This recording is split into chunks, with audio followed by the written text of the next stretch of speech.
Hello, welcome to Disability Life TV. My name is Yvette Pegues and I'll be your host today. I would like you to stay tuned to hear about a man, a woman, a love story when no one else believes. We'll be right back. You stay tuned. I've got a testimony.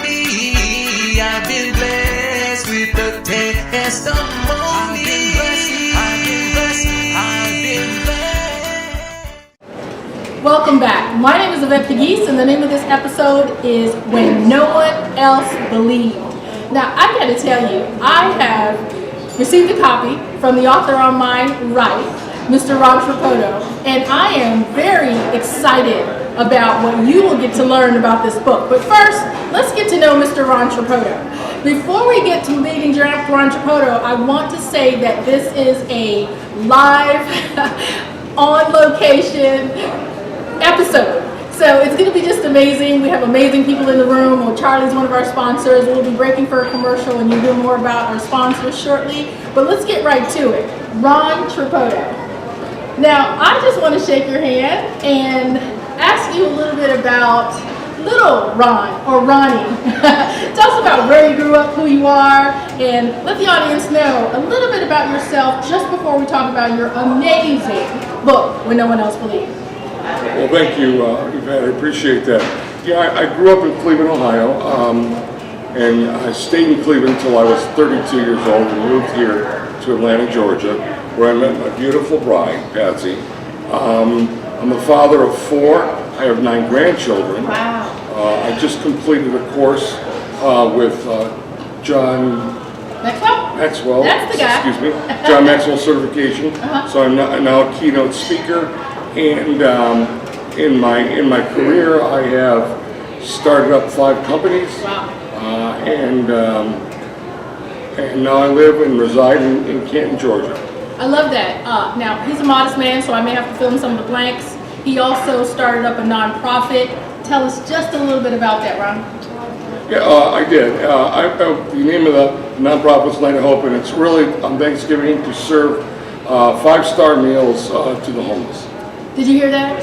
No brown bags, no paper plates, but 5-star dining to selective groups of people who are homeless, which I really wanted to focus on today in some way because homelessness is an invisible disability. It is. And on the topic of invisible disabilities, Ron, tell us about yours. Looking at this handsome young man, we don't even think that there's a disability in play here. So Disability Life TV is not just about talking about people with disabilities, but this gentleman has come forward and I'd like him to share a little bit about your story personally, how you grew up, how you found out about your disability, and what exactly is it?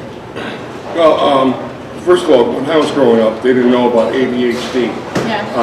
Back then, they just called you dumb. Yeah. I definitely had a learning disability, and I could not comprehend, and I could not really understand, what I was reading. And, through that course, and children, they like to make fun of you, and I didn't even have the ability, when somebody took a shot at you, to be able to come back, so I just had to stay quiet. Wow. I grew up in that environment, and through the years, I think it's handicapped me in some ways, and in some ways, I think it's been very helpful because I'm a big picture type guy. So I think it's always a blessing with any deficiency that you have, and you can rise above it. I was very blessed a little over a year and a half ago. I got medication that has really changed my life. I like that.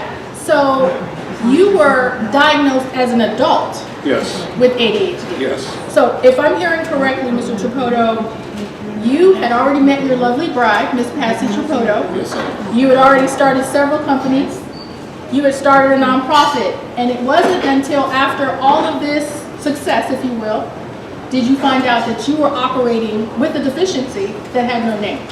Yeah, pretty much, yes. Pretty much, right? So tell us about your ADHD diagnosis. How did that even come about? How did you even know to ask the question? Well, through my life, people have told me that they really thought I had it, but when you have ADHD, you don't think you have it. Good point. So it's kind of defeats itself. But, it does.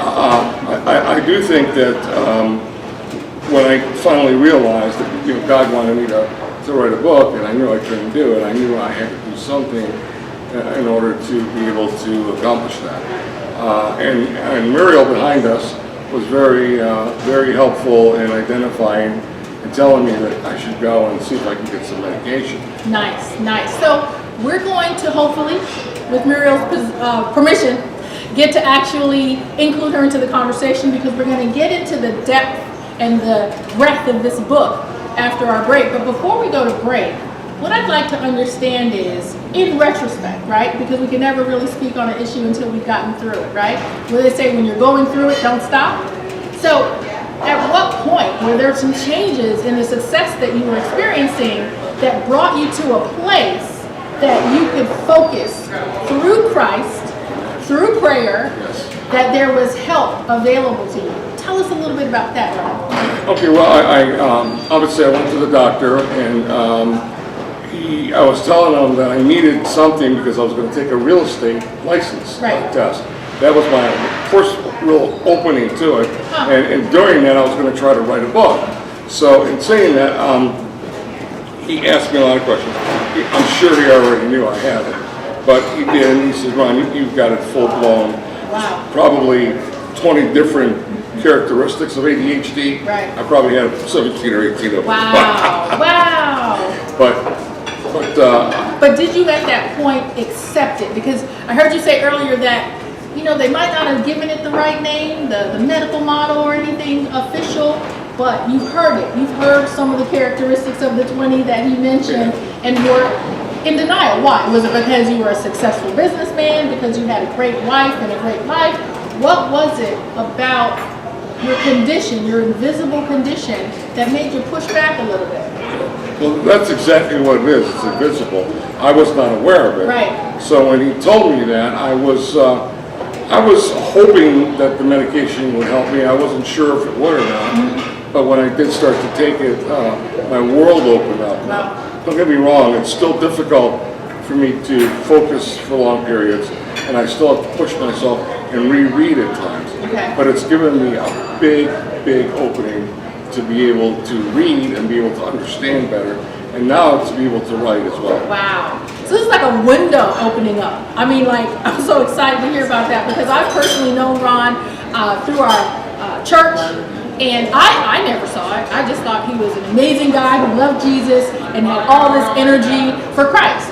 But I do get how being overzealous can sometimes overshadow things that need to be seen from a different vantage point. Is that fair to say?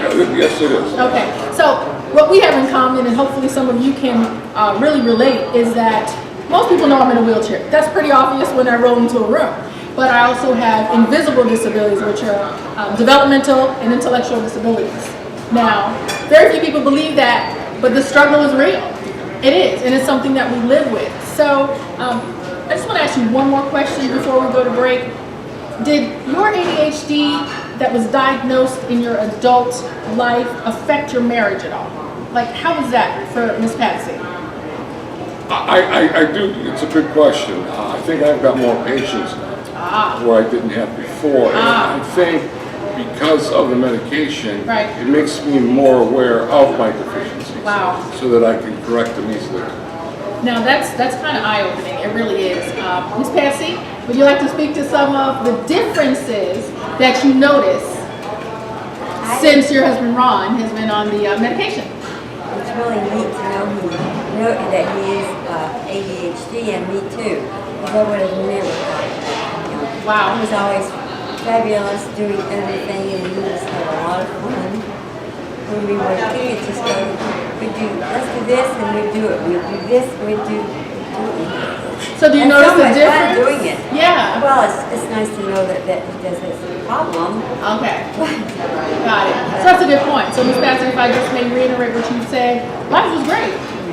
But since the adult diagnosis, you can now look back and see where there were some things, right?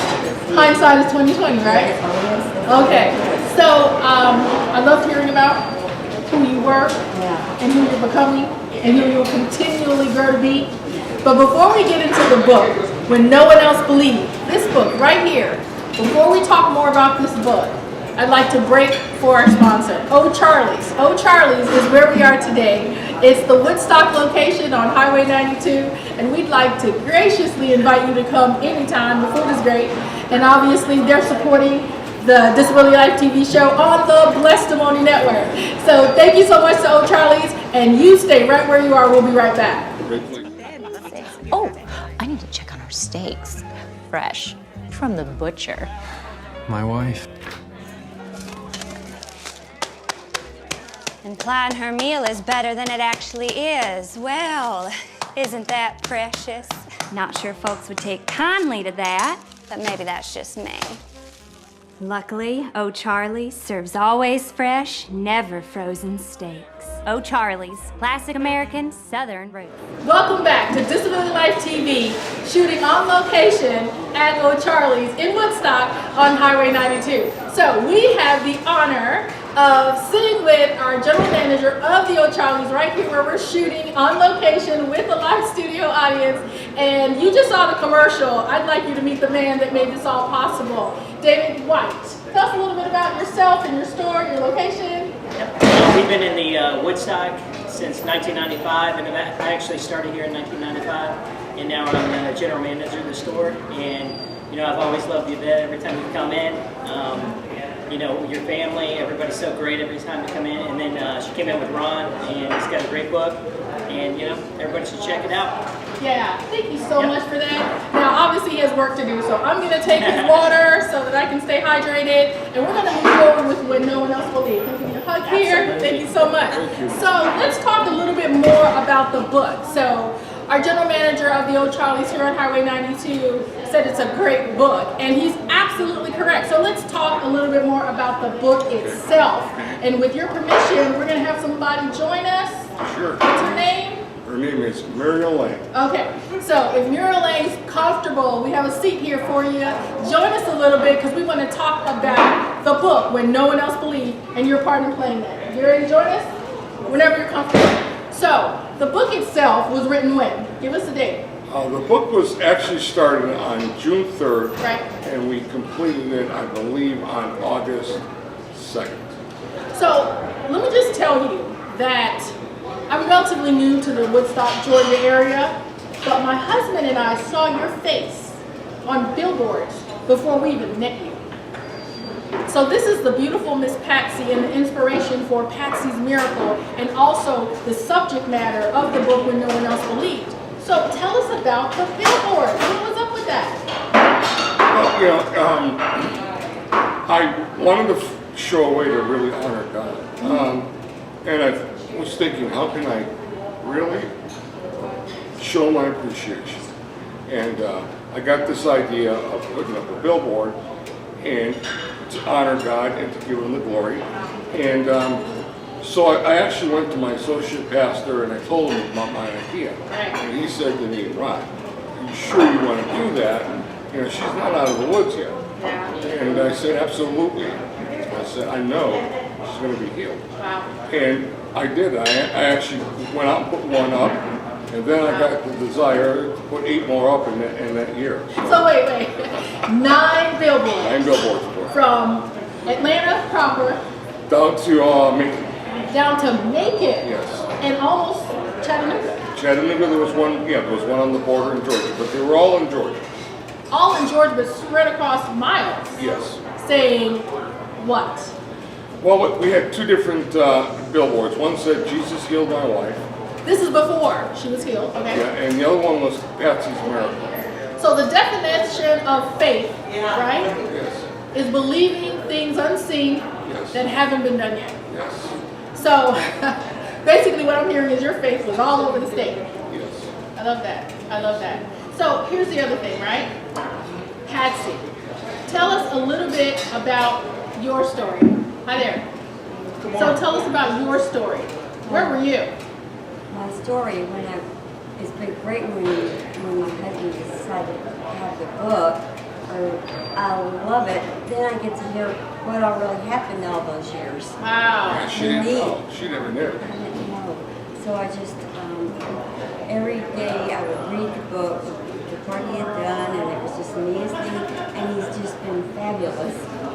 The way he's talked about it. Oh. And it just makes me feel so wonderful just to read this book.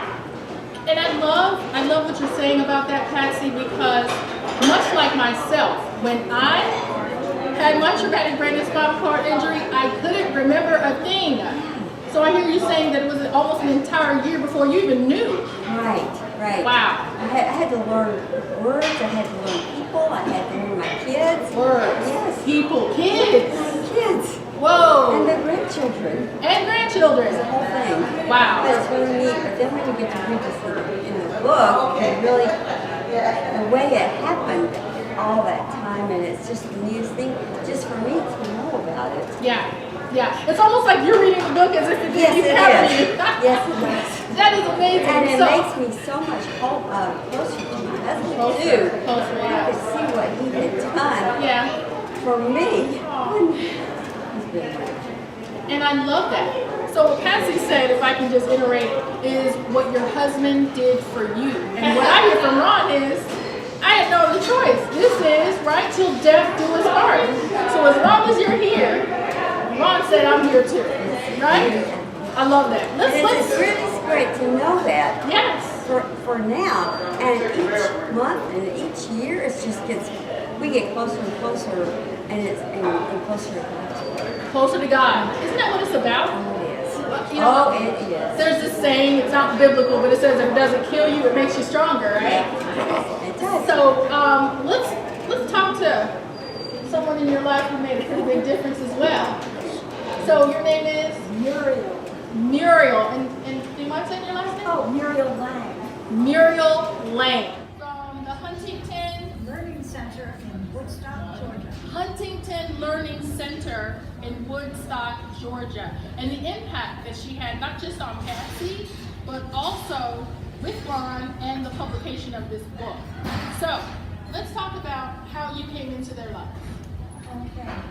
Patsy came to the Huntington Learning Center to learn to read. That is This was after she learned to walk and talk and wash her face and all those things she had to learn. So I covered the alphabet. Alphabet. Wow. It took about 2 years, and we worked hard on it. And we had just begun to start working on the writing, spelling, RonTripodo. Got it. And then they moved on, and they were gone for 5 years. 5 years later. Yeah, I thought I'd never see them again, but then one day I got a call at Huntington. Right. RonTripodo was trying to see if I still worked there. That's right. So we got back together again, and I began teaching Patsy. And that's the first time I really got to know Ron, because I go over to their house and work with Patsy. Right. And Ron would serve us lunch. Yeah. The Italian part of it. Pretty amazing. Right? And, yeah, he always wanted to know what I was doing with Patsy, how he could help with reinforcing what was being done. Right. And we talked about a lot of things, including ADHD and kinds of things. Wow. Attention. Right. And you're familiar with that in the work you do, right? Oh, yes, that's been my major. When he was doing it, she knew it was. Oh, Really? She didn't tell him that. She was waiting to him. So this was before Ron's formal diagnosis. Oh, yes. When you initially started working with Patsy, you're looking over at Ron saying, "Dude, you think you like Patsy?" The first day I met him. That is awesome. It was very, very clear. So, you don't say anything. Right. But, began asking, and I suggested, yes, you might want to go see him if medication would help. Nice. Of course it would have helped. And so he went and he got a medication, and then the world just opened up to him. Fast forward to the book. The fact that you are, like, your fingerprint is all over this book. Tell us about that. Okay. Well, I started teaching him grammar Got it. because he was having trouble reading some biblical things that were really difficult to read. Yes. Archaic language and so on. Archaic. And then the grammar was, he never read in his life because he couldn't focus. That's a good point. If I can just press a pause button.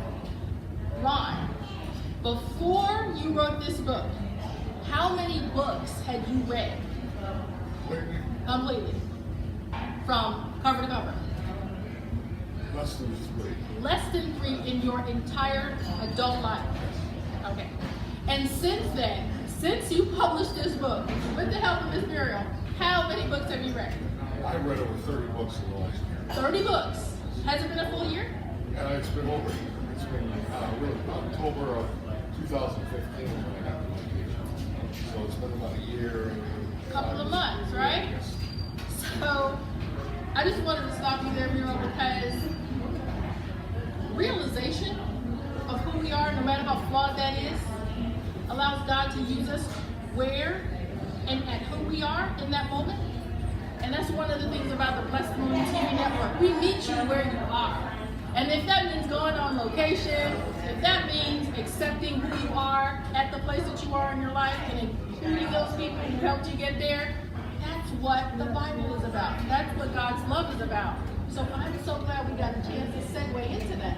So tell us when you got the news about, okay, I'm going to be working on a book now. Yeah, he said, well, I want to write the book now. And I said, well, you have to learn the rest of the grammar first. And said, there's no way you can write a book now. You've never read a book. How can you write a book? Yeah. And well, he said, well, we're going to write the book. We started on June 3rd, and I was flabbergasted. Just amazed at the story that came out of the content, the ideas, and the expressive language we used. The grammar, no, but that was fixable. Exactly. Exactly. So And I love that you mentioned that. I love that you mentioned that. So having a Muriel in your, I guess I want to say, as part of your team, it's not as important that the words are perfect, but the ideas have substance. Give a Muriel something to work with. And to hear this interaction makes me think, where did that come from? Where did that divine information, that processing, that growing up come from? 3 letters. Spell it. G? G-O-D. G-O-D? There's only one word to explain it, right? I really believe that he inspired me. Wow. Wow. I believe that the Holy Spirit was upon me. So you believe the Holy Spirit was upon you during the writing of When No One Else Believed. Tell me about the title, When No One Else Believed. How'd you get to that? Well, we started off with Patsy's Miracle, and I don't think Muriel or I really thought that would be the right title. Right. Muriel and I got together, we started brainstorming, we started coming up with different ideas. And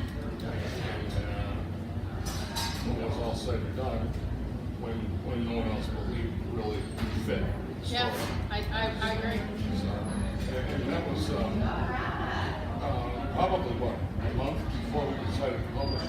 Right, yes, right. So we got all the way up to the wire, we said, well, we know we got to do something. Right. We finally got the right title, and I believe it's a strong title for the book. Is it fair to say that divine intervention gave you a road to exactly what your Lord, our Lord and Savior wanted this book to represent? Because if I don't know Patsy, and there's no Patsy in my life, and I don't love you the way that I do, Patsy's Miracle may not tickle my interest, for lack of a better word, right?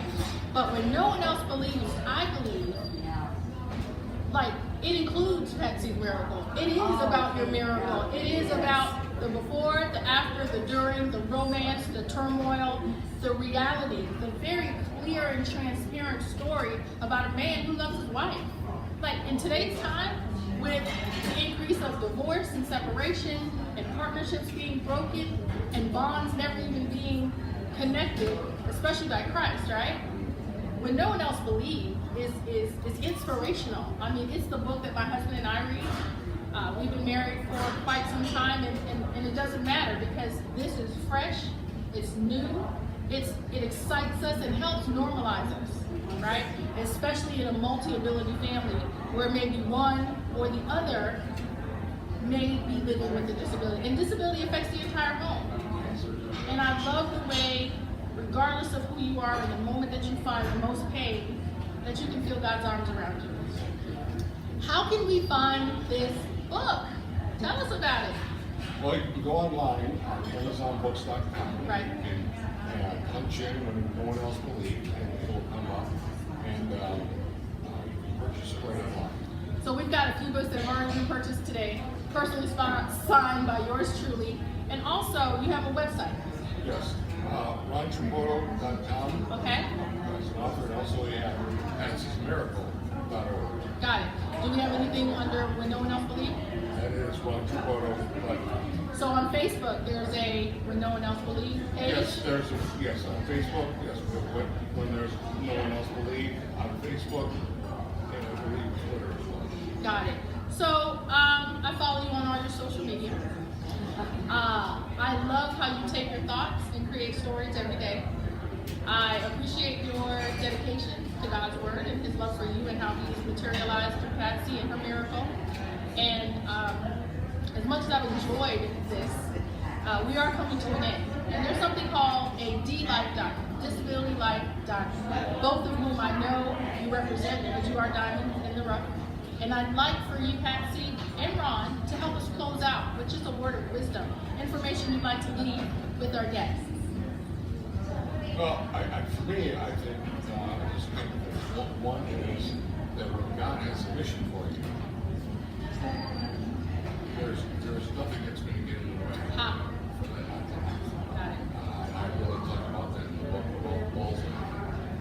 And two is as Muriel knows, we know it's God. I know it's God because we never had any kind of storyline whatsoever. No storyboard. You completely out of my head. Which most writers don't write like that. They usually try to put a format together. Of course, of course. And that really just tells me more about the Holy Spirit.